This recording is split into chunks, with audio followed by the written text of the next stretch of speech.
Tenax Poultry Fence is a traditional mesh that meets a different aesthetic requirement. It has reinforced edges and is ideal as poultry fencing for caging, barriers, or as borders for your yard or garden. Tenax Poultry Fence is an easy, smart, and safe alternative to rusty and often sharp metal hex fencing. Tenax Poultry Fence is designed for extended use. The mesh is 3/4 by 3/4 hex shape and comes in black, green, and silver. Manufactured with high-density resin, allowing for superior strength and longevity.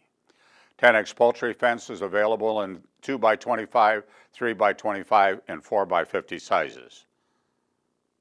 UV stabilized for long life, will not rust, rot, or corrode. Lightweight and easy to use and easy to transport. Made in the USA with 100% virgin material.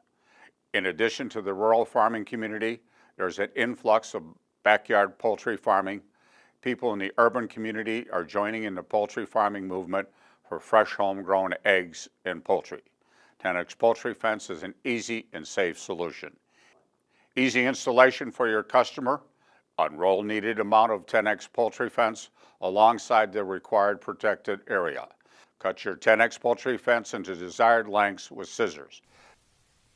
Attach the wood surfaces by hammering a staple every 2 to 3 inches around your surface until all the Tenax Poultry Fence is completely secure. For vertical fence application, use a support post no more than 4 feet along your fence line. Supporting posts should be driven 18 to 24 inches into the ground. Secure fencing to posts with self-locking ties every 6 inches on each post. Secure the bottom of the Tenax fence every 2 feet with a sod staple or tent-style stake.